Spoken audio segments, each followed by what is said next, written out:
Welcome, everybody. It's time once again for the next chapter with Charlie Hedges, as he explores turning the page on his life and yours.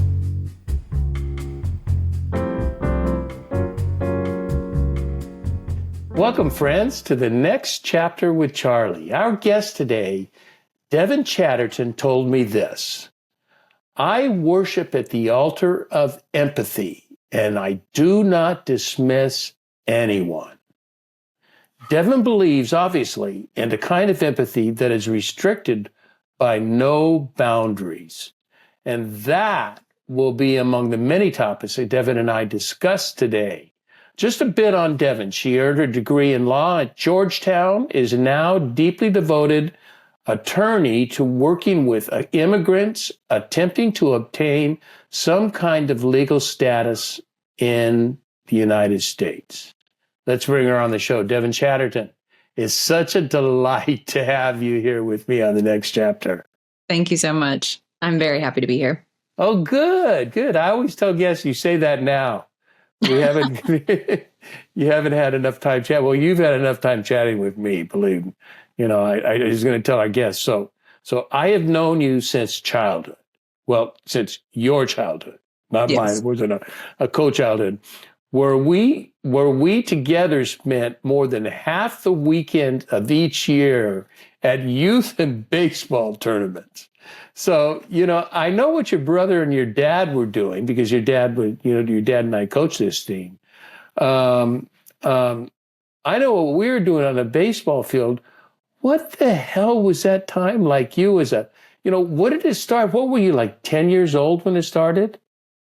Yeah, I think my brother was about 8 on that first team that they got together. So yeah, I would be around 9 or maybe 10.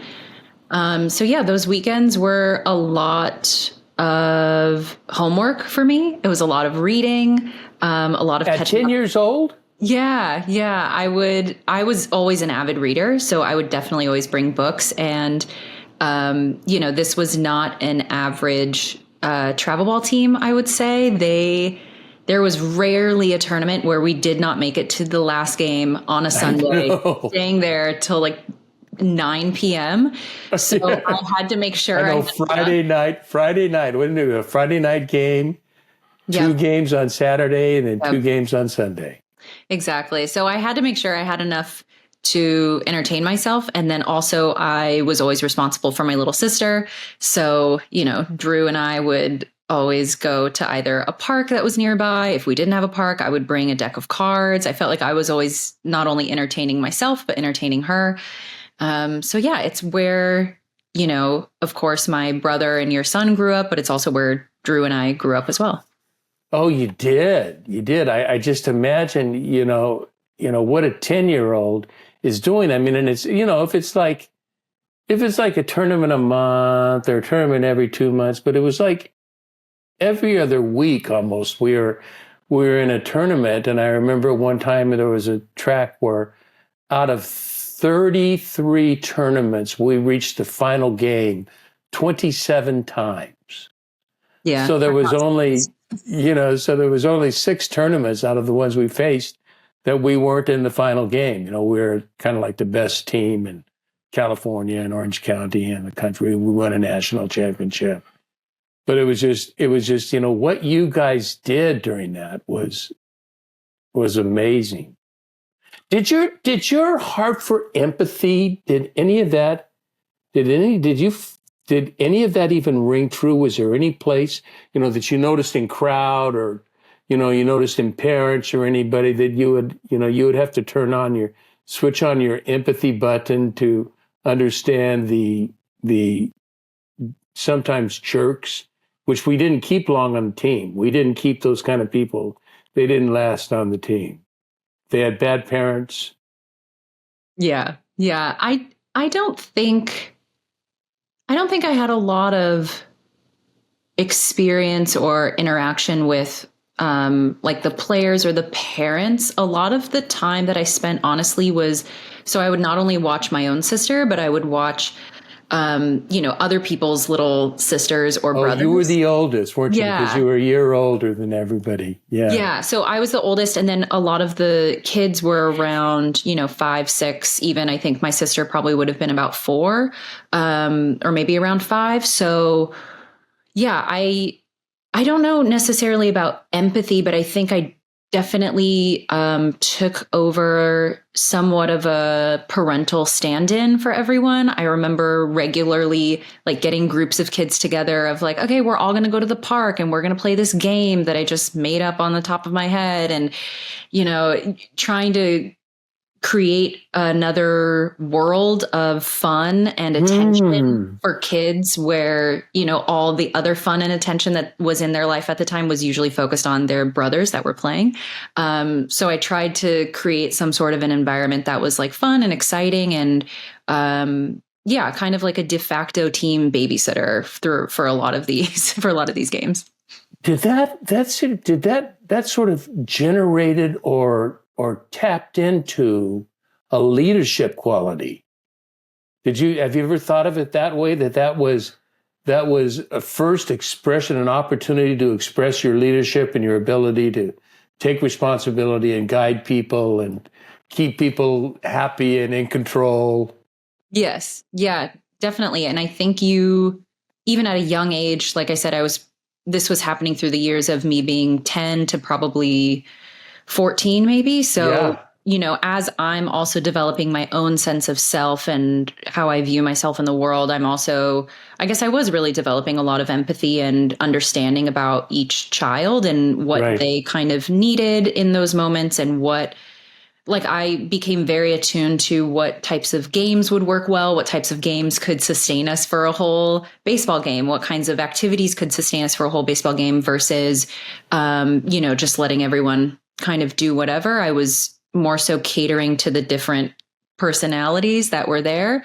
I think you could possibly call every older sibling, the first job you have really is an older sibling. I think that is put upon a lot of older siblings, and it definitely was placed upon me at a young age. And so I think I just sort of expanded that to include a lot of the other siblings that were on the team. Except, did anybody compensate you for that? No. No one even realized what you were doing. They just thought you were keeping yourself busy. They didn't realize you're taking care of their kid. Yeah, I did. Because they're so into the damn game. Yeah, I did get a lot of thank yous. And I think, a lot of parents were very appreciative of it. But yeah, definitely no financial compensation. So, earlier I quoted you in our conversation. You said that you worship at the altar of empathy, which dismisses no one. As we're going to find out in this conversation right here, such thinking challenges the positions of many, and I'm going to guess, if not most Americans. It's a bunch of people. Whatever that number is, it's a bunch of people. But you also said another really powerful observation, and that the demise of this country will be the loss of empathy. Talk about those ideas to me, because, they're just, when you talk about empathy, it's a whole different game than most people talk about. Yeah, so I don't, exactly as you quoted me saying, I don't have a lack of empathy for anyone. And I think oftentimes that does put me at odds with a lot of people's perceptions of others.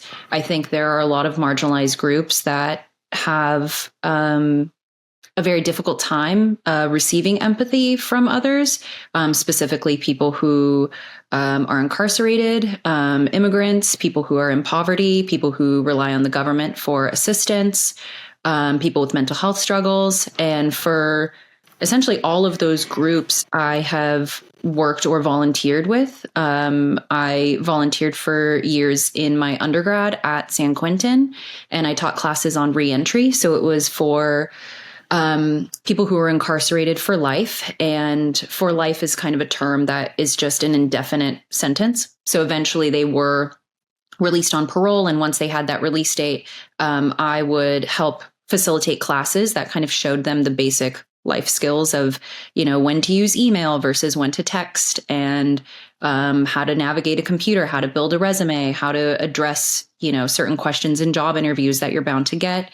And so I think a lot of my experience has been driven by empathy, and it has allowed me to really open my mind up to a lot of situations that I have never experienced firsthand. And, even without these opportunities, whether they're volunteering or, paid positions with these populations, I think there are also populations that I've never worked with that I still have a lot of empathy for.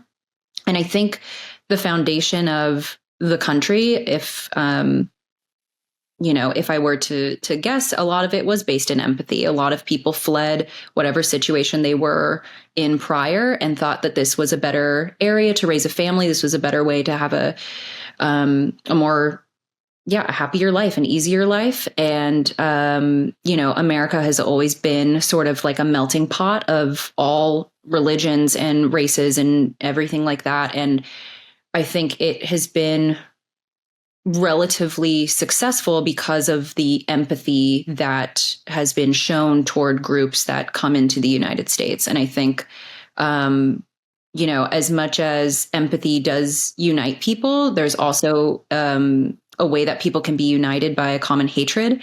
And I think that has been sort of exploited in the last couple of decades, especially with media becoming like as prevalent as it is, like the whole 24-hour news cycle. There's a lot of different ways in which people have really latched onto this idea of a common enemy or a reason to blame others for situations that are happening in your life or situations that, you see on a daily basis.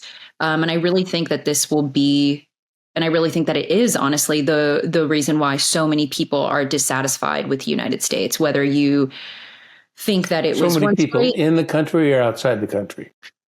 Within the country, I think there's a lot of people, like whatever political ideations like you believe in or you subscribe to, I think a lot of people are generally dissatisfied. A lot of people have wanted a lot of change, again, whether left or right or moderate. Right. And I think, it's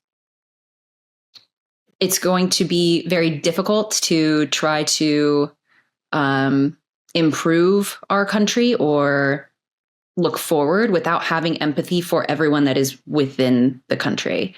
And so, I just think that truly the demise of our country will be the lack of empathy for others. I think it leads to a lot of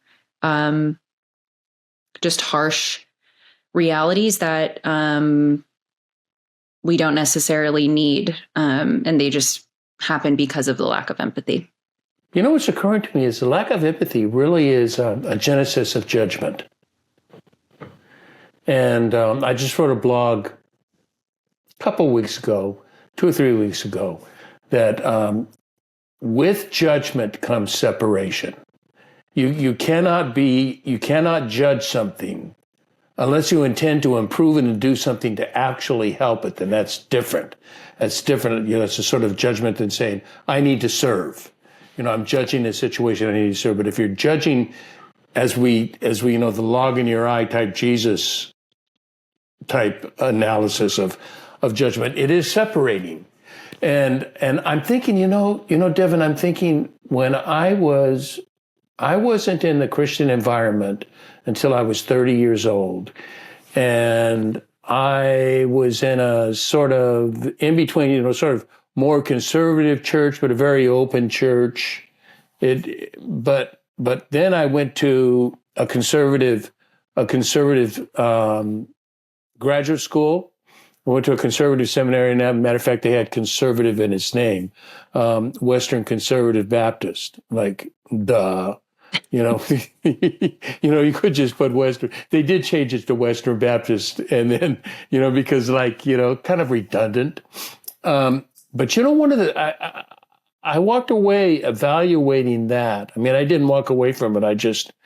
I needed some other kind of worship, and I liked liturgical worship. I like the Anglican high church kind of, I'm right next to Catholic. I'm a Catholic wannabe. But you know what? There were two things that I noticed that made the church big. One, we will show you the right way to live or a good way to live so you can prosper. But also, we also have an enemy. And we are, and you know, that it just comes to your idea of enemy, that empathy. You can't have empathy if you have enemies. Yeah. And you know who the enemy was in the conservative church? I mean, this was the large conservative church, the big, large, not just Western Baptist. But you know who the enemy was? No. Who would you guess? I mean, I guess like the devil or Satan? No. I don't know. That would be too simple. The most obvious, people that don't agree with us. Oh, okay. Yeah. Well, that's easy. That is the enemy. And so it is not other non-Christians. The non-Christians are not the enemy. Oh, we love you. We want you in. Come and bring your stuff in. Let us change you. And no, it was the other Christians that didn't agree with him. They are the enemy. They're spreading lies about the faith. And so that was a strong area of growth. I mean, that really coagulated people, that since we have an enemy, we've got to stick together. We've got to be a very powerful tool. Yeah. But you can't have empathy when you're doing that. Right. Now, you also believe, so, I mean, I don't think the difficult thing, you know, I don't think there's difficulty in the homeless, and that, you know, I think a lot of people are understanding the homeless. There are people who say, just get a fucking job, you know. Well, of course. That's my whole desire. That's my goal in life, you know, give me a job and, you know, and I'll shut up. You know, if I could, you know, do you think I want to live in this car with my kids, or, you know, doing, and so I think they're kind of in the minority, but knowing what it's still, we don't want to accept this number of people that are making my, you know, it's the NIMBY thing. You know, you can be homeless, but not in my backyard. Yeah, exactly. You can be homeless in Garden Grove's backyard. Okay. Which is your town. Or your hometown, not your town now, but that's your hometown. What do you think? Okay, this is just based off of my own lived experience. I genuinely think that the minority is not people who are understanding of you know, those who are suffering through periods of homelessness. I genuinely think that a lot of people have a very difficult time accepting or having empathy for those who are homeless. And a lot of people sort of establish this within that, or they have, you know, this conviction because they think of these sort of outdated or, you know, not exactly backed by facts, these truths, which are, or these like stereotypes, which are, you know, people who are homeless, they should just get a job, number one. And then I always try to think of, okay, well, if I'm a hiring manager or I'm hiring someone and there's someone who's dressed nicely, has a good resume, comes in on time, answers all the questions, and then someone who is more disheveled, someone who maybe hasn't showered in a while, someone who maybe also has the same background, but isn't as aesthetically pleasing, human nature is not going to give that person the job. Yeah, so they don't even have a chance. Yeah, so it's not as easy as, oh, just go get a job. It's very, very difficult. In addition, I think there's a lot of people that rely on the trope of, you know, those who are homeless are, you know, they are addicted to drugs, or they chose this, or what have you. I don't think anyone would choose to live on the street. I think addiction is a disease. And I think there's a lot of people that do drugs in very nice houses. There's a lot of people that have very high paying jobs that do a lot of substances. And for some reason, the outrage doesn't occur when they are doing it. The outrage only occurs when people in poverty or people who are homeless are doing it. And so I think it's just, you know, just from having conversations with people, throughout my life, I think the vast majority of people want to believe, yes, I would support, and I want to get homeless people off the streets. I think everyone should deserve housing. However, and they'll say they will add, a little bit more of what they require, which is they shouldn't be doing drugs. They shouldn't, be having children, or they shouldn't be relying They shouldn't be having children. Whatever. Yeah, like they're going to be able to afford birth control. Right. And doctor's care. Yeah. And I just think a lot of it, number one, lacks empathy and lacks the logic of really thinking of what you would do in that situation.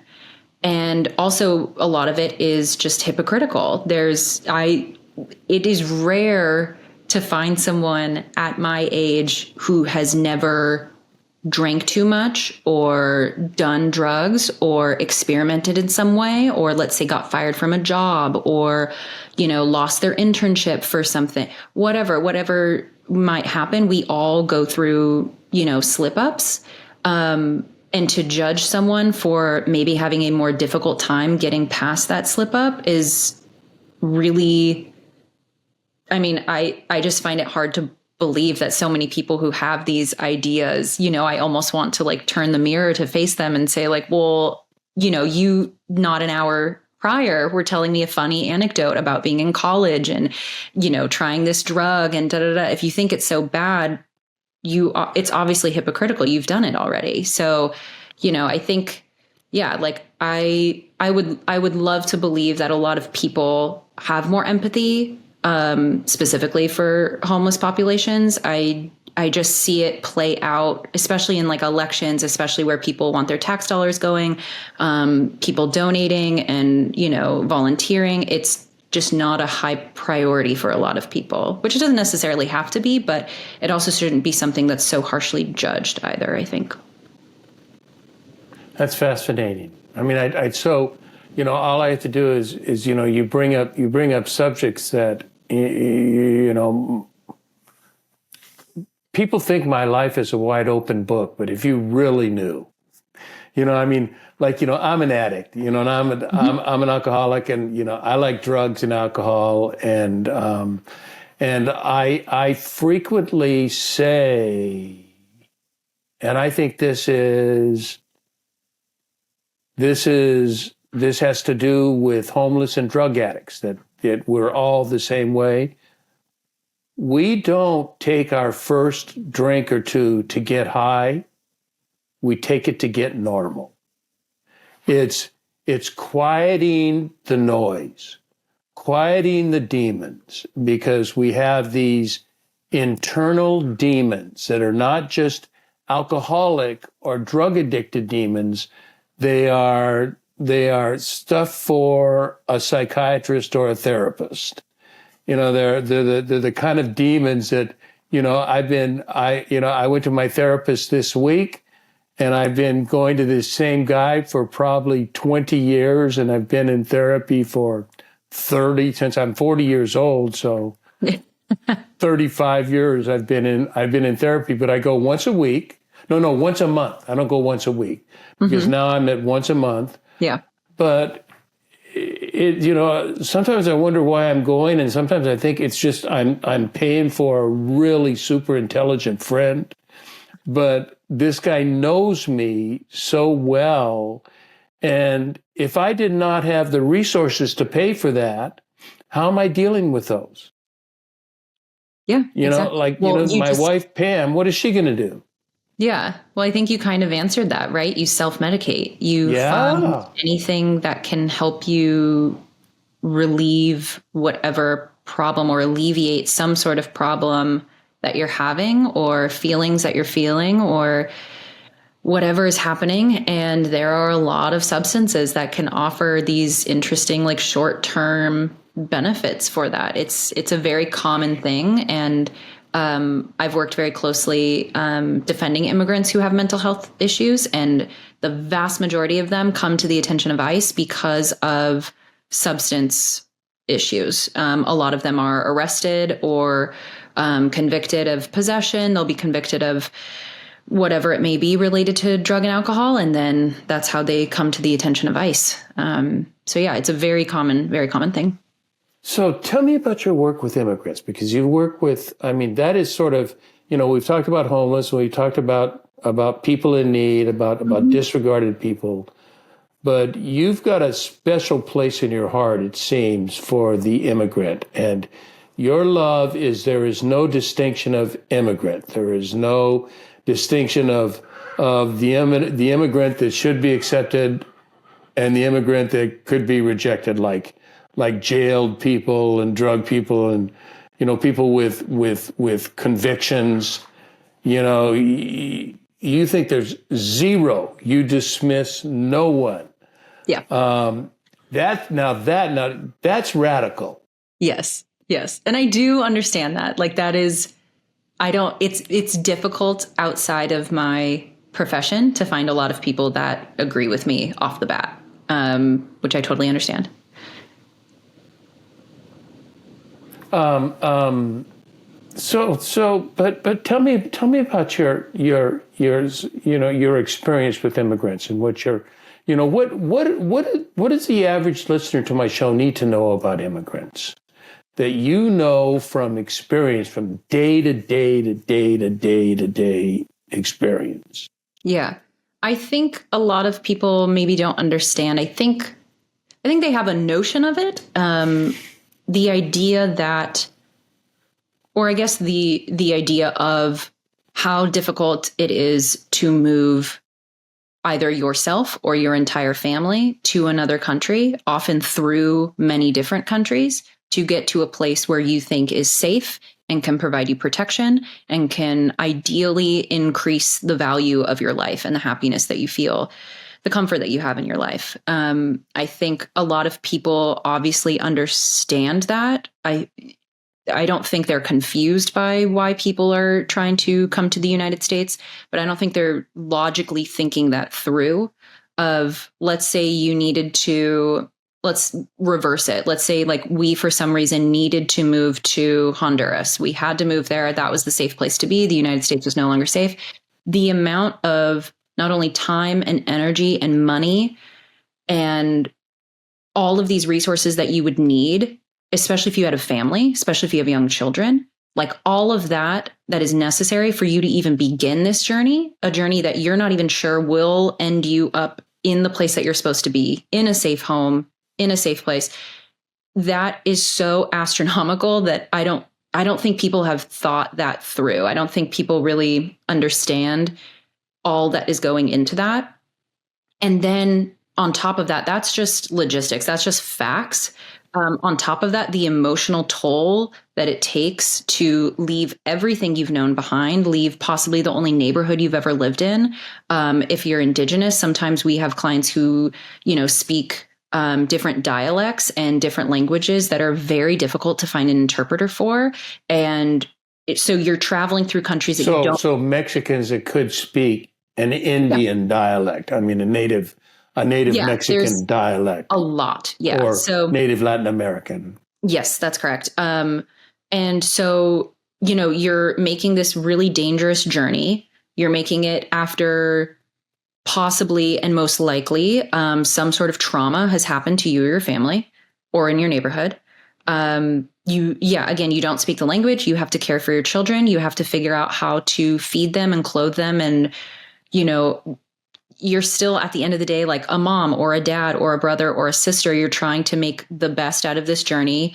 You possibly get there and you're treated horribly. You are looked down upon. You're laughed at. You're, just trying to find a safe place to live for you or your family. And I think a lot of people just, the way that immigration cycles through our media and our news, I think it has become very normalized that this happens, but I don't think people quite realize and quite go through the logical steps of everything that a person has had to do and overcome to even arrive at the border. I think they just take for granted, oh yeah, there's tons of people that are coming to the border all the time. And while that's true, each of them has their individual reason for why they felt there was no option but to come to the border. There was no option to stay where they were. This was the only thing they could do for their safety. And I don't think that gets focused on enough. especially in the right-wing media, Correct. which I must admit I listen to more than I listen. I read daily The Independents, Free Press, and Axios News. I read them every day. But then I will listen to far right more than I'll listen to far left, because they're both doing the same message from different spins, and neither area is true journalism. They're about evangelism, not journalism. They're trying to win you over to their case, win you over to their cause is like to me the function of Fox News or CNN or MSNBC. They're trying to win you over to what they're about. And the right-wing media will not let you. I mean, it doesn't promote any thinking like what you've just described. What do we have coming over according to the right-wing media? We have rapists and gang members. Mm-hmm. And then we have stories of rapists and gang members. So an illegal rape somebody, and so that becomes the prime story, and it just becomes one anecdote. And I hate anecdotal logic, because it never works, because it's always some strange anecdote. But that is all we get. So we don't think about people coming over. I look at it even more simplistically, but I think, the way you put it about safety. But even if it's not about safety, it's just about what about just being fed? I'm just hungry. I can't live. It is not a safe place. This is not a good place. I need to come where I can find work. And we talk about the unemployment of immigrants, but that is certainly not their desire. I mean, I have befriended so many people in restaurants. There's so many service people, and then I just took from my favorite restaurant. I go to Zove's in Tustin. I don't. Zove's is kind of a Greek Mediterranean restaurant. They have a cafe on the side that's not so much Greek. It's just oatmeal brulee and eggs. And I go there, and I took. He's probably close to 40 years old. He's a busboy, but I hate to call it a busboy because he picks up after, he picks up all the dishes afterward. And this is his job, and he's been there for years. And, Luis is just this great guy, and he and I have become buddies. And he's a huge Angel fan. And so when Austin was in town and the Guardians were playing the Angels, and I could get tickets, I took him and his wife and his son to a baseball game, because it's just everyday, regular people. And, I don't even think of them as one time being immigrants. I just think of them as human beings, living, surviving, happy to work. We de-empathize it. It's a loss of empathy. As you and I were talking, I personalize. I think of the need of the person, and as soon as I can personalize and I can identify with the personness, that changes my whole view of immigration, of an immigrant, not of immigration, but of an immigrant. Yeah. Yeah, and that's kind of how I am with a lot of different marginalized groups. I think, there's something to be said about taking the time to think about their lived experience and hear their lived experience, and not interject and say, well, I haven't been treated that way, or I've never gone through anything like that. I think there's so many marginalized groups that get lumped together, and it's so easy. It's such a byproduct of human nature for us to categorize things. It's so easy for us to just lump all similar things into one and assume that everyone has had that experience. Everyone is like this, when in fact we are so different. I mean, humanity in general, like we are so different from our neighbors. We are so different from everyone else. And at the same time, there's so much that like unites us, but something that unites us is our differences. I think it's beautiful that everyone is so unique. And similar to that, like every immigrant is unique. Every person experiencing homelessness is unique. Every person who's sitting right now inside a jail or prison cell is unique. So yeah, it's difficult.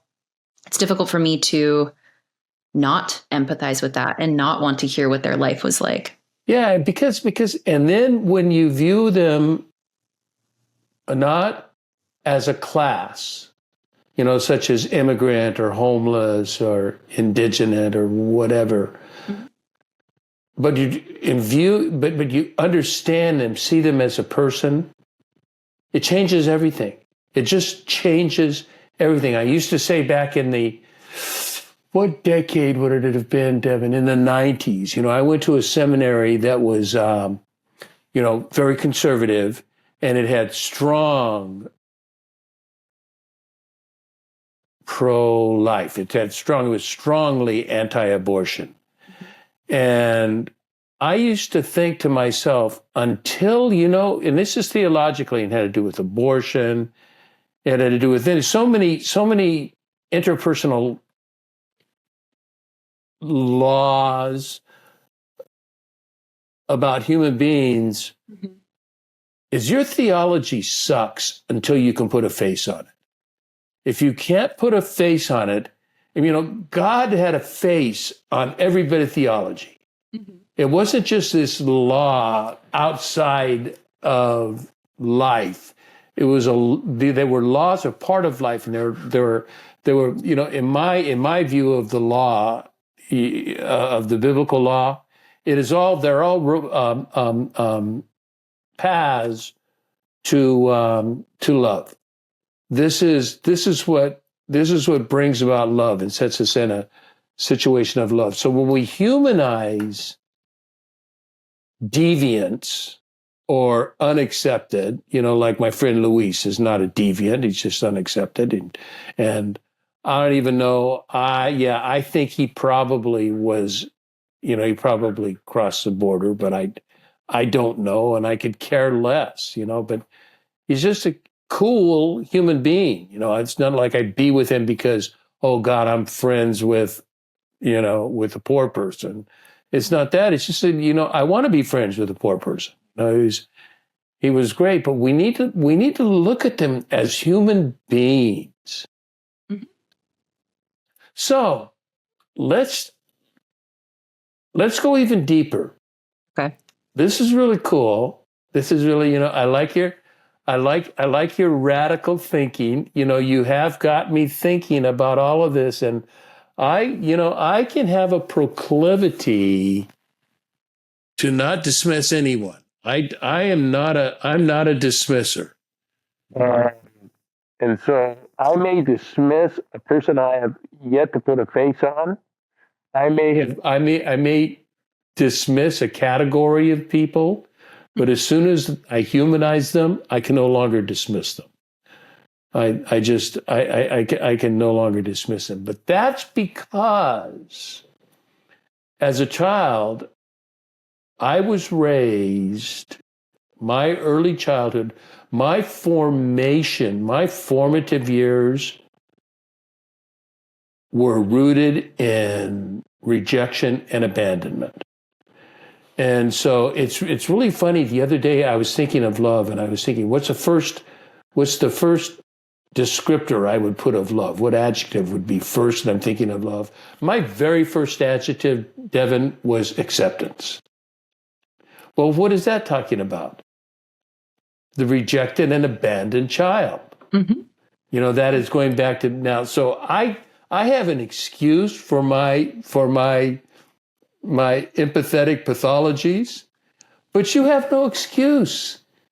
We talked a bit about that. Where the hell did this come from? Because you were raised in like I know there are demons in your family, but I don't know what they are because you were raised to me like by the perfect parents. Dolly and Tom are the incredible people on the planet. Yeah. Yeah, I've been extremely fortunate. Yeah, my parents are wonderful, wonderful people. At their core, they also are wonderful parents. They also have been together since they were 14, so their bond is like very unlike a lot of other married couples that I know.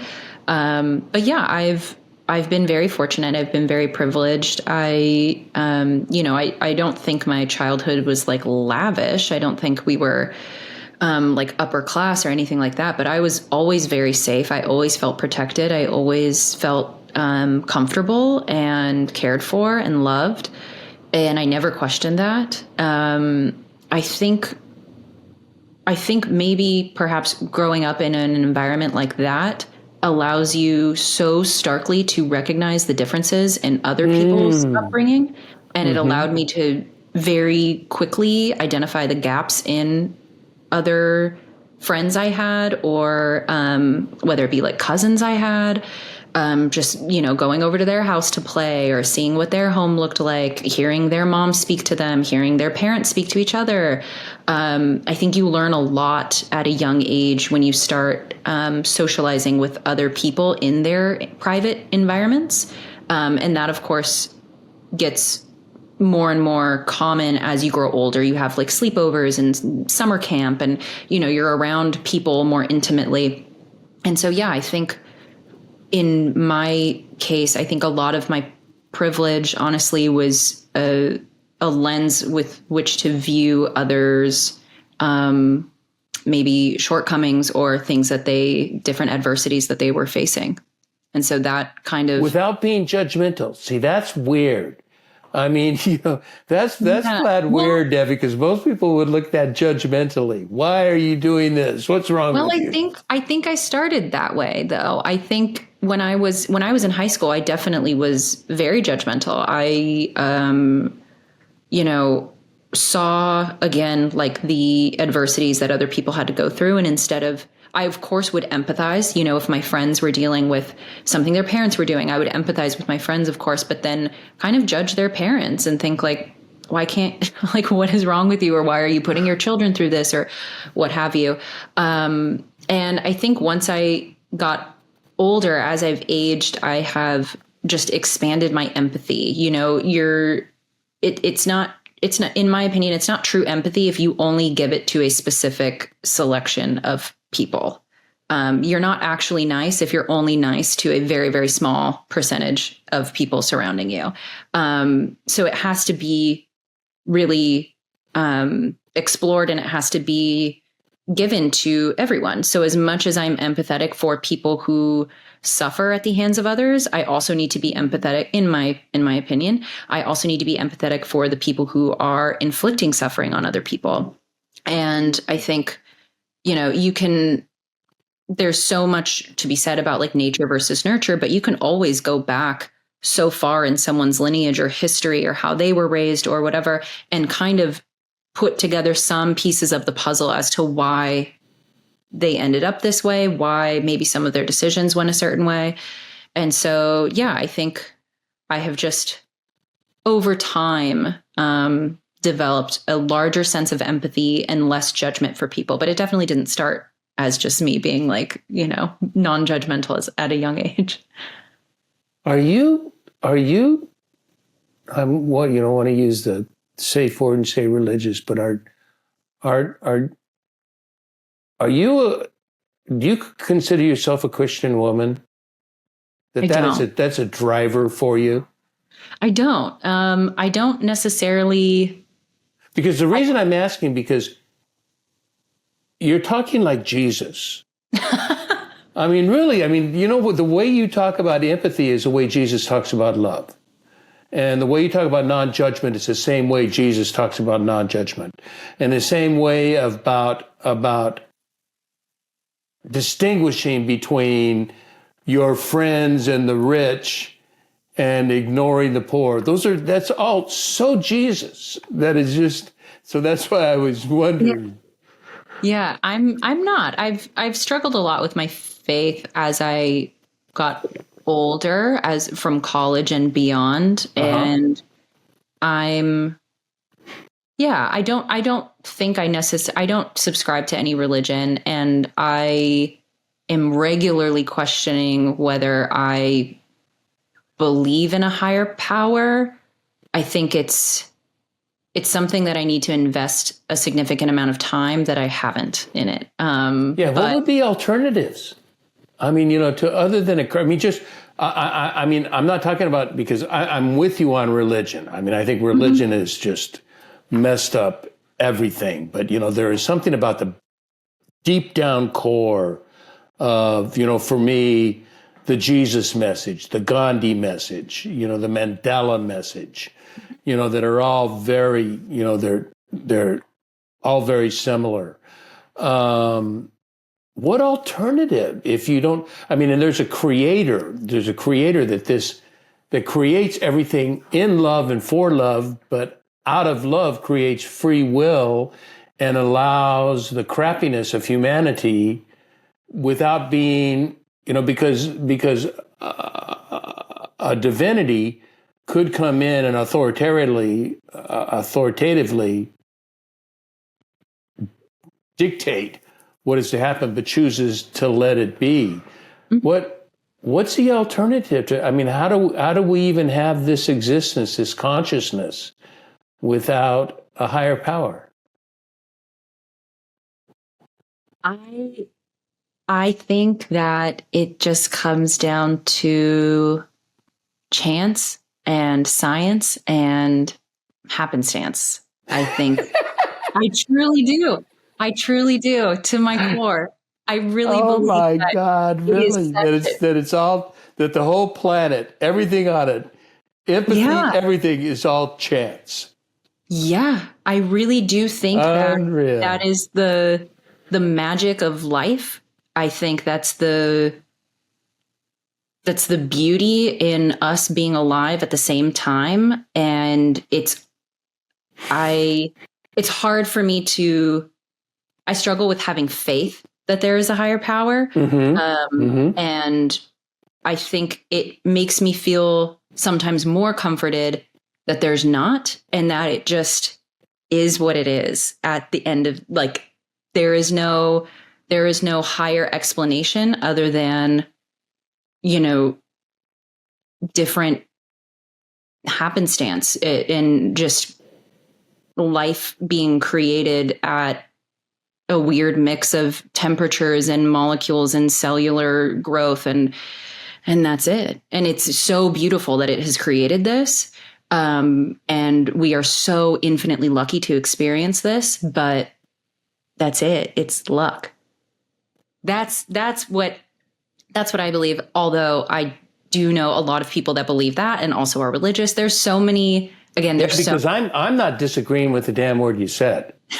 I don't just, and with the luck thing, I get it. It is so magical and so mysterious. Where do you go to? But that goes to, to me, it just adds on to the beauty of a creator. Right. And I see that. I do. I just haven't yet. I struggle with having faith that is what it is, if that makes sense. Yeah, but that's a weird word. I think I would remove that from my vocabulary. Faith? Yeah. Okay. Yeah, it is. I mean, it's how do you define it? Because what's the difference between, because it really is a derivative of belief. And what do you believe? But somehow faith is so much, belief. Yeah, I can believe. I believe it. Do I have faith in this? Because faith, all of a sudden, the way we use it, comes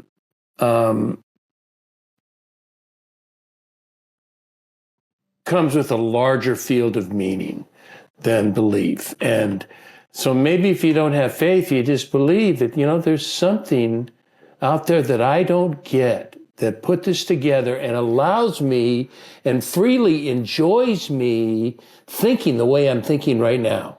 It is actually getting pleasure with me enjoying my creation, and yet it's having a hard time understanding what I'm all about and doing it. Well, if you don't have a hard time understanding, you're not really thinking about it.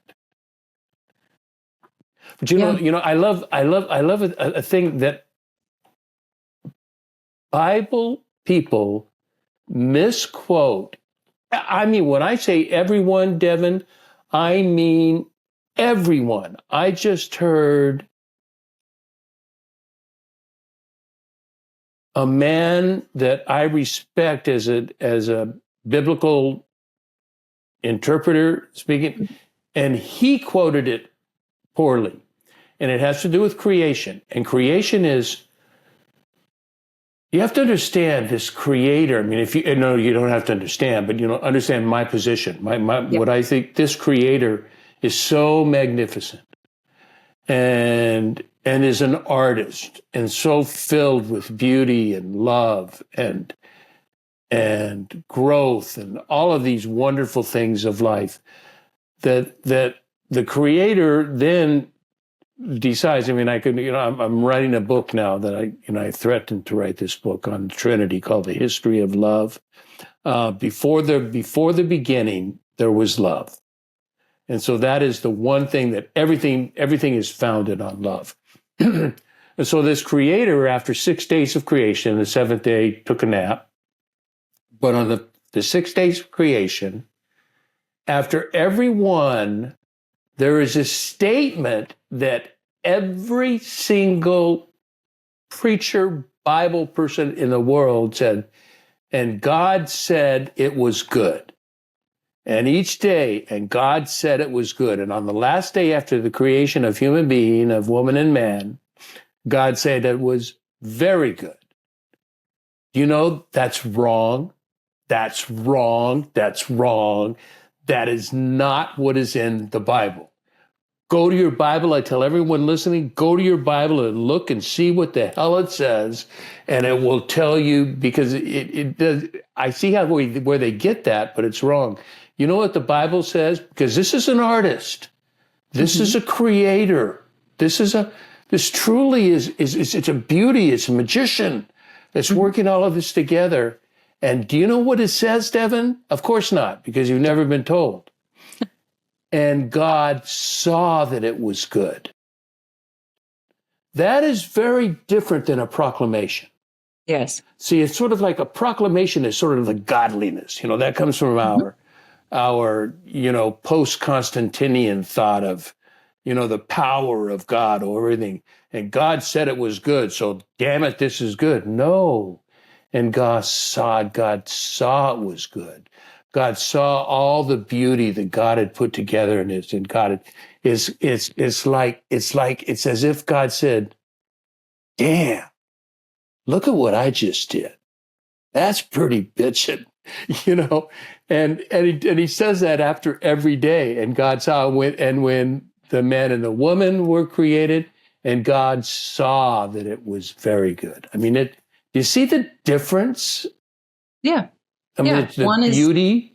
One is more rooted in ego and proclamation, and another is rooted in just observation. And passion. Mm-hmm. And passion. And I might add, and great empathy. Mm-hmm. Yeah.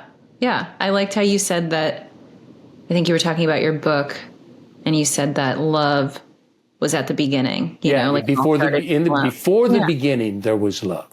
Yeah.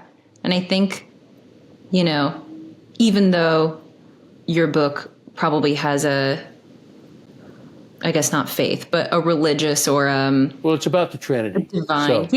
But but there's not much in the Bible about Trinity, so I have to take it from theologians.